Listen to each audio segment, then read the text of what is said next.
नमस्कार दोस्तों। भारत की रुपए के अंदर व्यापार को आगे बढ़ाने वाली मुहिम बहुत अच्छी चल रही थी। भारत एक ग्लोबल करेंसी के रूप में देखने को मिल रहा था। हालांकि अभी तक भारत एक हार्ड करेंसी नहीं बना था, बट उसके बावजूद भी कई सारे देश भारत के साथ में व्यापार करने को तैयार थे लोकल करेंसी के अंदर। ये भारत की फाइनेंस मिनिस्टर का भी कहना है। इवन जो ऑफिशियल डाटा है वो बताते हैं कि 60 से ज्यादा देश भारत के साथ में लोकल करेंसी में व्यापार करने को तैयार थे। मतलब भारत डॉलर के ऊपर से डिपेंडेंसी कम करके रुपए को इंटरनेशनल व्यापार के अंदर ले जाना चाह रहा था। वहीं दूसरी तरफ यूनाइटेड स्टेट्स ऑफ अमेरिका के अंदर अभी इलेक्शन का माहौल चल रहा है, जहां पर एक तरफ तो जो बाइडेन है तो दूसरी तरफ डोनाल्ड ट्रंप है। इसी इलेक्शन के माहौल के अंदर नेशनल सिक्योरिटी वगैरह के पॉइंट जो हैं वो सामने आने लगते हैं, और उसी बीच डोनाल्ड ट्रंप के एडवाइजर्स अभी ये डिस्कस कर रहे हैं कि जो कंट्री डी डॉलराइजेशन कर रही है उन्हें यूनाइटेड स्टेट्स ऑफ अमेरिका किस तरीके से पनिश करेगा, यानी कि किस तरीके से सैंक्शन लगाएगा। डी डॉलराइजेशन की इस मुहिम को जो आज पूरे वर्ल्ड के अंदर कई सारी कंट्रियां कर रही हैं, उसे रोकने का प्रयास अब यूनाइटेड स्टेट्स ऑफ अमेरिका के अंदर देखने को मिल रहा है। अब ये कैसे होगा उसे मैं शुभेंदु चौहान डिटेल में आप लोगों के साथ में डिस्कस करूंगा, बट उसके पहले आप लोग मेरे साथ में SRC10 टेलीग्राम ग्रुप के ऊपर जुड़ सकते हो। मेरे क्लास की अपडेट, पीपीटी, पीडीएफ सब कुछ आपको मिल जाएगा। यूपीएससी सीएससी की तैयारी करना है इंडिया के टॉप एजुकेटर से, अगर ऑफलाइन क्लासेस के अंदर पढ़ना है तो आप लोगों के पास में बहुत अच्छा मौका है। अनअकैडमी अब केवल ऑनलाइन नहीं रहा है, अनअकैडमी अब ऑफलाइन भी आ चुका है। दिल्ली के करोलबाग, मुखर्जी नगर के अंदर, प्रयागराज के सिविल लाइन्स के अंदर ऑलरेडी हमारे सेंटर्स खोले जा चुके हैं। इवन अभी भारत का एक बिगेस्ट इवेंट होने वाला है मंजिल, जो कि दिल्ली में होगा, और इसे आप YouTube पे भी देख सकते हो, यूपीएससी अनस्टॉपेबल के ऊपर, जहां पर आप लोगों के लिए 2 बड़े ऑफर रिवील किए जाएंगे, जहां पर इंडिया के टॉप एजुकेटर आप लोगों से इंटरेक्ट भी करेंगे। आप बिल्कुल से यहां पर जुड़ सकते हो 28 अप्रैल को 1 से 2:30 बजे के बीच में। इसके अलावा दोस्तों हमारी टेस्ट सीरीज है, फ्री ऑफ कॉस्ट ये स्कॉलरशिप टेस्ट है। इस स्कॉलरशिप टेस्ट के अंदर भी आप जुड़ सकते हो। अब आप कहोगे सर अनअकैडमी में जुड़ना क्यों है, ऑफलाइन क्लासेस अटेंड करना क्यों है? क्योंकि इंडिया के टॉप एजुकेटर सबसे कम रेट के अंदर सबसे बेस्ट कोर्स आप लोगों के लिए दे रहे हैं। बेस्ट क्यों कह रहा हूं? वही कोर्स बेस्ट होता है जहां से टॉपर्स निकलते हैं, टॉपर जिसे रिकमेंड करते हैं। यहां पर आप देख सकते हो टॉपर्स इस प्लेटफॉर्म से निकले हैं, और यहां पर ध्यान से देखना, टॉपर के नाम के नीचे प्लेटफॉर्म का नाम है। ये टेस्ट सीरीज के अंदर ज्वाइन नहीं हुए या फिर करंट अफेयर्स के हमारे मैगजीन नहीं पढ़ रहे थे, बल्कि क्लासरूम प्रोग्राम के बच्चे जो हैं वो यूपीएससी के अंदर टॉप किए हैं। आप बिल्कुल से इस प्लेटफॉर्म के ऊपर जुड़ सकते हो। चलिए दोस्तों, आप समझने का प्रयास करते हैं यहां क्या हुआ। सबसे पहले बात करते हैं कि डी डॉलराइजेशन है क्या। देखो, सीधी चीज क्या होती है, पूरे वर्ल्ड के अंदर जब व्यापार होता है, जैसे इंडिया यूएस से कर रहा है, यूएस इंडिया से कर रहा है, तो भारत के अंदर जब हम पैसा यूज करते हैं तो वो रुपया है, यूएस में डॉलर है। वहीं दूसरी तरफ इंडोनेशिया के अंदर इंडोनेशियन करेंसी है। वहीं दूसरी तरफ और दूसरी करेंसी देखने को मिलेंगी। हर कंट्री अपनी एक लोकल करेंसी अपने देश में चलाती है। अब भारत अगर रुपया दे और चाइना युआन दे तो ऐसे व्यापार नहीं चलेगा। ऐसी कंडीशन में एक करेंसी यूज करना शुरू की गई थी जिसका नाम था डॉलर। मतलब इंटरनेशनल लेवल पे जब इंपोर्ट एक्सपोर्ट एफडीआई एफपीआई होते हैं तो वो generally, not all, generally dollar के अंदर सेटल किए जाते हैं, जिसके कारण से हर एक इकोनॉमी डॉलर के ऊपर डिपेंडेंट हो जाती है। डॉलर इसकी वजह से मजबूत भी रहता है। इसका benefit direct United states of America को मिलता है, क्योंकि एक सिंपल सा नियम है, अगर एक देश किसी भी चीज के लिए दूसरे के ऊपर डिपेंडेंट है तो कहीं ना कहीं इस देश की सॉवरेनिटी के ऊपर थ्रेट है। ऐसा क्यों? डॉलर की ही अगर मैं बात करूं तो United states of America dollar को एज अ वेपन के रूप में यूज करता है। कैसे? सैंक्शन लगा के। जिस भी कंट्री से उसकी नहीं बनती, जिस भी कंट्री से उसको दिक्कत आने लगती है, वो सैंक्शन लगाना शुरू कर देता है। For example Russia. अब आप कहोगे कि सर भारत के ऊपर तो सैंक्शन नहीं लगा है, भारत को यहां पे क्या दिक्कत है? देखो, सीधी सी चीज है, ये ग्लोबलाइज वर्ल्ड है। हमारा कई सारा सामान रशिया से भी आता है। अब अगर रशिया के ऊपर सैंक्शन लगेगा तो भारत के व्यापार के ऊपर, भारत की रोजमर्रा की एक्टिविटी के ऊपर असर पड़ने लगेगा। वहीं दूसरी तरफ जब भारत अपने इंडिपेंडेंट डिसीजन लेता है तो उस समय पे भी यूएस के थ्रेट आने लग जाते हैं। जैसे हम कह रहे हैं एटॉमिक बॉम्ब बनाना है, हम कह रहे हैं न्यूक्लियर बॉम्ब बनाना है, तो यूएस कहेगा नहीं नहीं सैंक्शन लगा देंगे। हम कहेंगे टेस्ट करना, बोले नहीं सैंक्शन लगा देंगे। हम S-400 लेने जा रहे थे रशिया से तो काटसा का डर दिखाया गया था, और सैंक्शन के थ्रेट जो है वो भारत के ऊपर आना शुरू हो गए थे। हम हमारे इंडिपेंडेंट डिसीजन, हमारी डिफेंस के लिए, हमारी सिक्योरिटी के लिए जब लेते हैं तो यूएस के सैंक्शन का डर रहता है। ऐसा क्यों होता है? क्योंकि डॉलर जो है वो एक मजबूत करेंसी के रूप में देखने को मिलता है।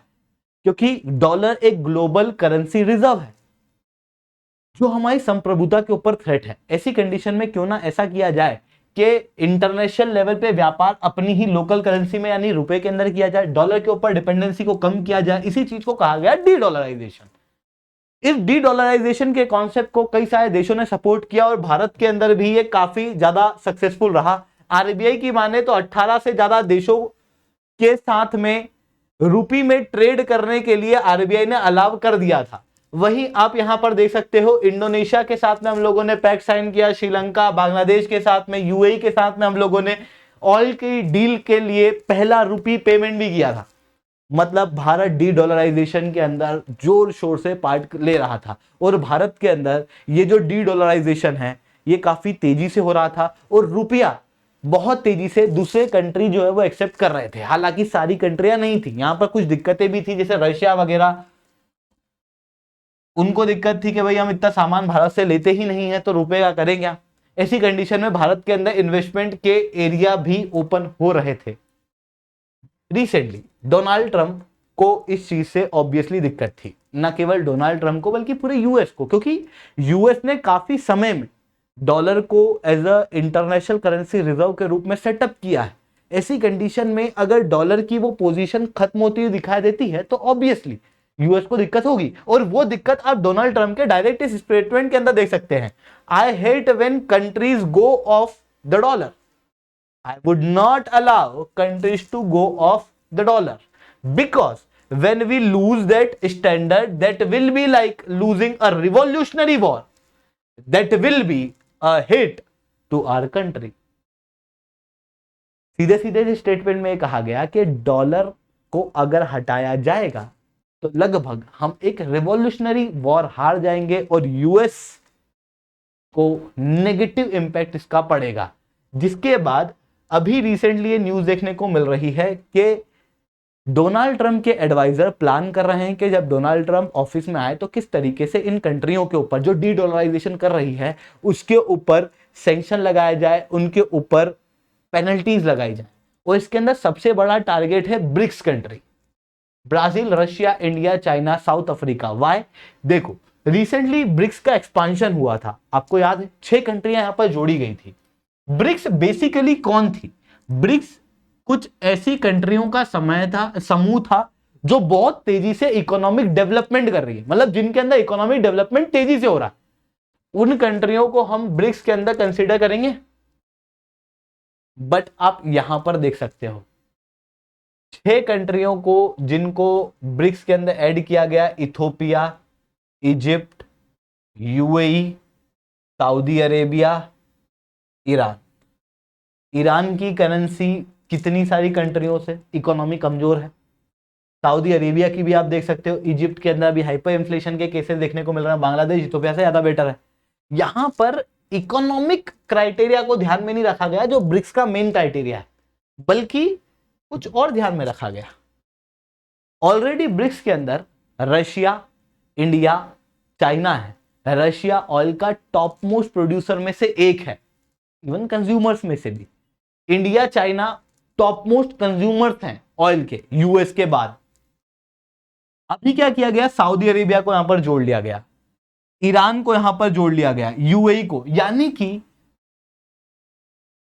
पेट्रोलियम के व्यापार को यहां पर टारगेट किया गया। और डॉलर को कैसे यूज किया गया था, डॉलर को कैसे करेंसी रिजर्व के अंदर लाया गया था, पेट्रो डॉलर के रूप में, पेट्रोलियम के ट्रांजैक्शन के रूप में ही शुरुआत में डॉलर आया था, फिर धीरे धीरे करके ग्लोबल करेंसी रिजर्व हुआ। यहां पर आप क्लियरली देख सकते हो। तो ये ब्रिक्स का स्टेप आपको देखने को मिलेगा। ब्रिक्स कंट्री जैसे ब्राजील है, ये क्लियरली कहते हैं कि डॉलर को इंटरनेशनल ट्रेड से हम लोगों को हटाना पड़ेगा।